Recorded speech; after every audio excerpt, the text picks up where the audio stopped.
Hello again, everyone. Thank you for joining us in our management channel. And this topic on this particular section is on management and diversity.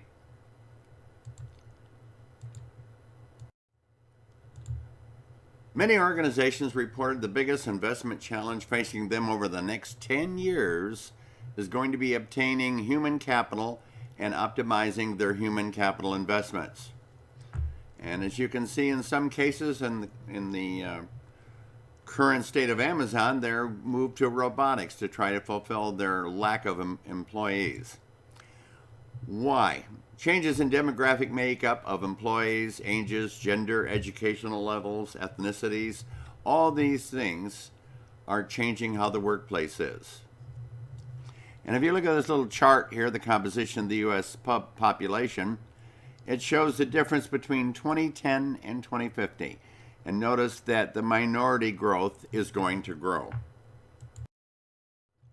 So some of the diversity challenges of the workforce: demographic changes wind up providing a more diverse workforce. Ethnic and cultural challenges, the aging workforce, more educated workforce, and obviously a necessity of basic skills training. Managing diversity means that you need to be aware of characteristics common to employees while also managing employees as individuals.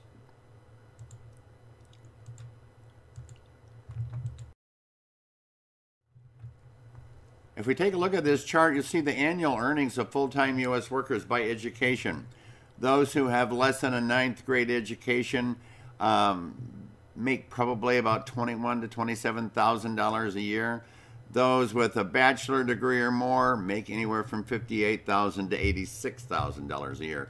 So what the chart is saying is the value of education needed in the workplace is monumental if you want to make a good salary. So let's take a look at defining diversity. Diversity skill is the ability to establish and maintain an organizational workforce that represents a combination of assorted human characteristics appropriate for achieving organizational success. Diversity is the characteristics of individuals that shape their identities and the experiences they have in society. Race, religion, ethnicity, social class, age, gender, physical abilities, sexual orientation, and so much more. Everything that makes us uniquely different from each other is what makes up diversity. Diversity, though, is not affirmative action.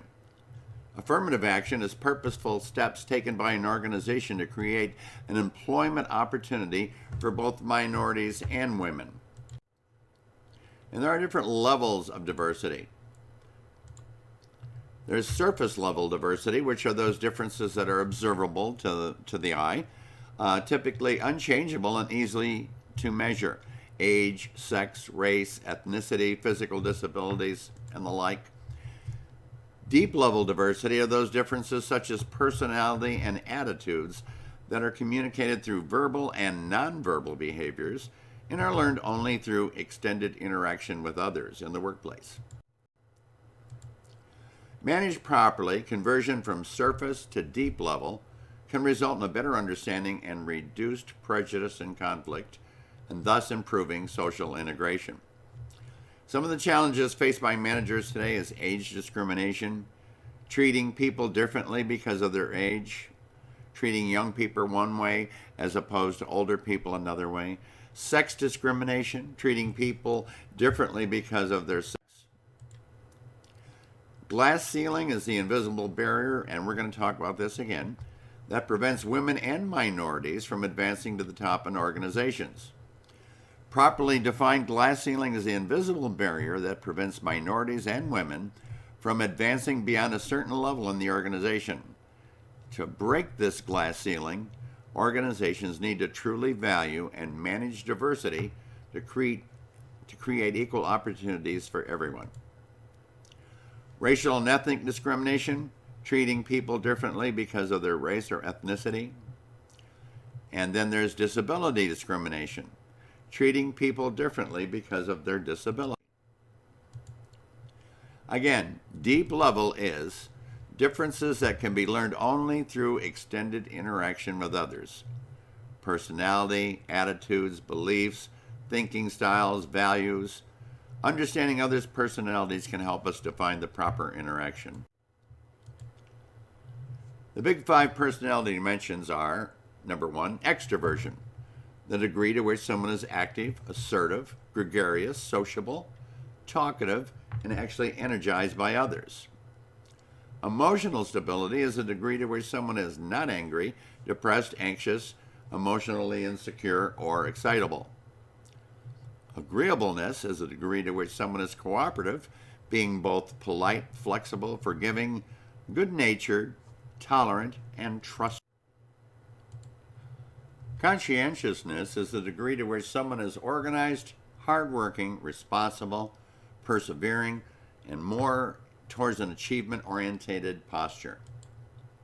Openness to experience is the degree to which someone is curious, broad-minded, and open to new ideas, new things, and new experiences.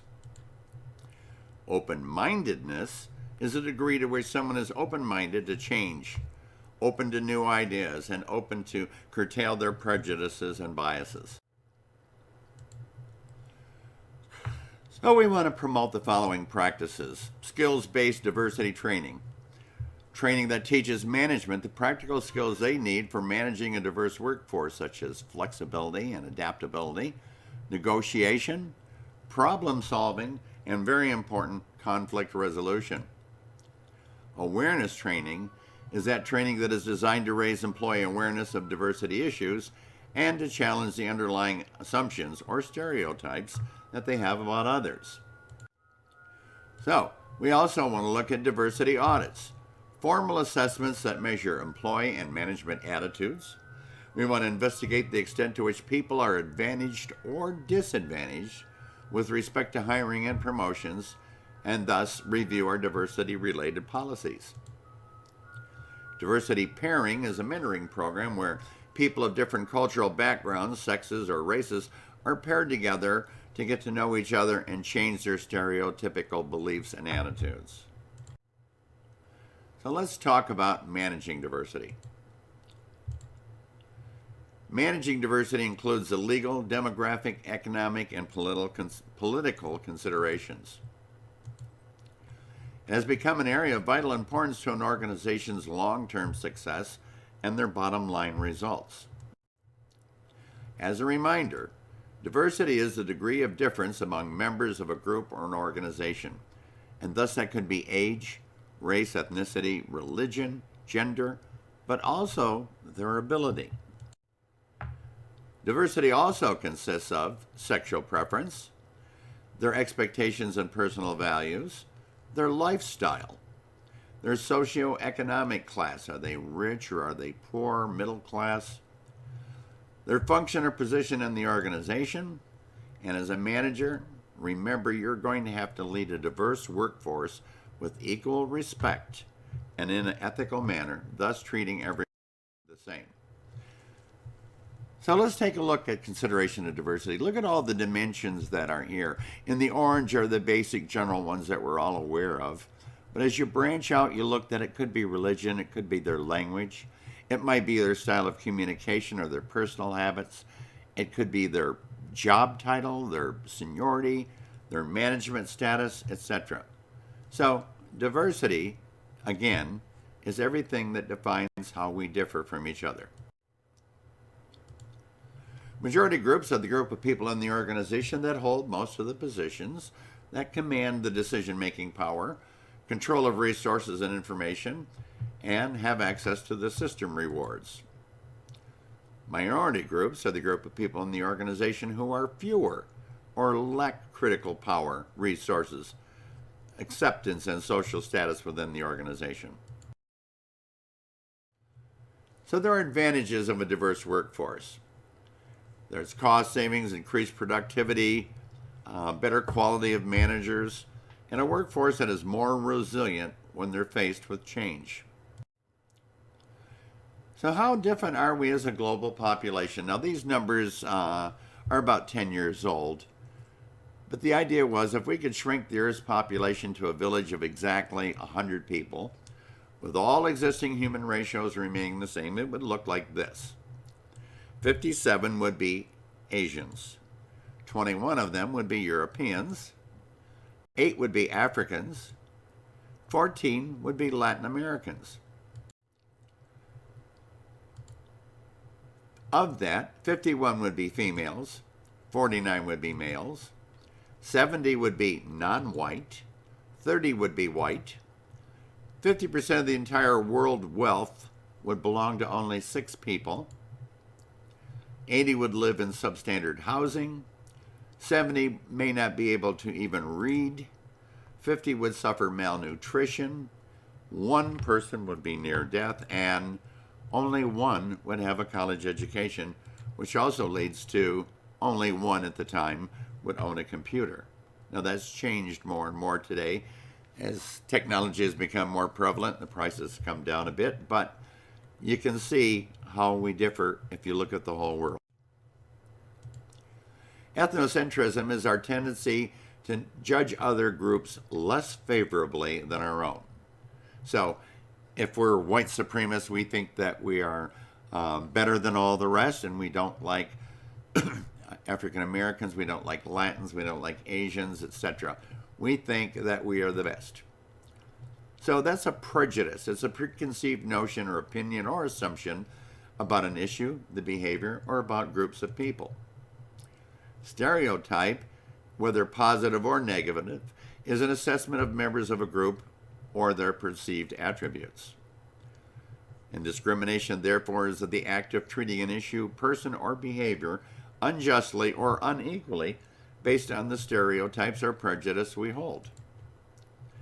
Tokenism is being one of the few members of a minority group in the organization, either given very high or very low visibility because of your race, gender, or whatever characteristic that they decided to make you a token of. Gender role stereotypes. Women face the perception about people based on what society believes are appropriate behaviors for men and women. Women are perceived to be good listeners. Males are perceived to be strong leaders. Again, the glass ceiling is that invisible ceiling or barrier to advancement. But we also have to look at, and yes, this is a diversity topic, sexual harassment. We don't want unwanted sexual language, behavior, or imagery negatively affecting an employee. We have the bicultural stress, coping with membership in the dominant culture and their own particular racial or ethnic culture. So let's look at strategies for promoting diversity. 6 major issues are confronting U.S. business leaders today. 1, they need to stimulate balanced world growth. Need to pay attention to the growth of the economies in other countries. Need to accelerate productivity, increase in service industries. We need quicker output increases in healthcare, education, retail. And we want to maintain dynamics of the aging workforce. Ensure that workforce does not lose adaptability and willingness to learn. The average American worker age is closer to 40 now than it was in previous years.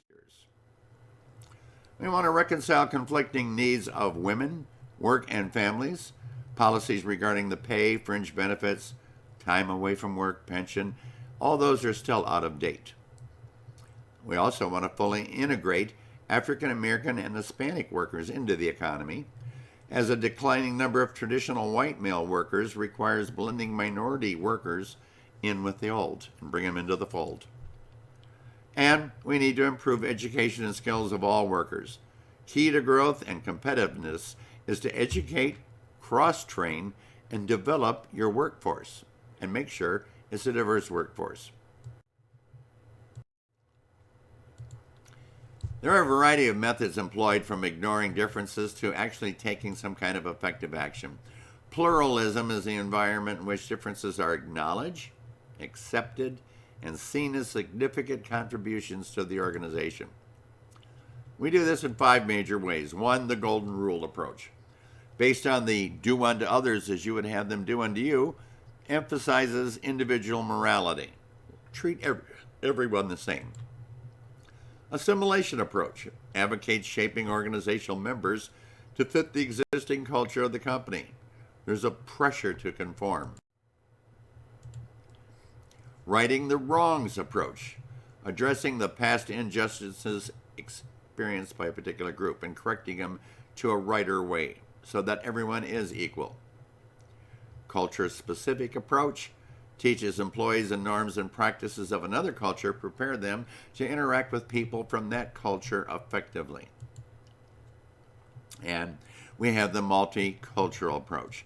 Gives employees the opportunity to develop an appreciation for both differences of culture and variations in personal characteristics. Who are the protected groups? Protected group employees are classes of employees afforded certain legal protections in their employment situations. Classifications of protected group employees are racial, ethnic, sex, gender, for example, women, physical or mental disability, disabled or handicapped people, military service, Vietnam era veterans or the Gulf War veterans, age over 40, and religion. Laws and regulations do not prevent a supervisor from taking disciplinary action against protected group employees. So everyone has to be treated the same, regardless of what culture or what their diversity is. I offer the OUCH test for supervising employees. 1, and be objective. Measure all employees alike. Uniform in your application. It applies to each and every employee. Be consistent in effect. Again, treat everybody the same and it affects all the employees in the same way. And then have job relatedness, those that affect job performance. So that will be it on this particular one. We hope that you'll take time to look at diversity management as we go into diversity a little bit deeper and look at some of the laws that protect diversity. Thank you for watching. Have a wonderful day.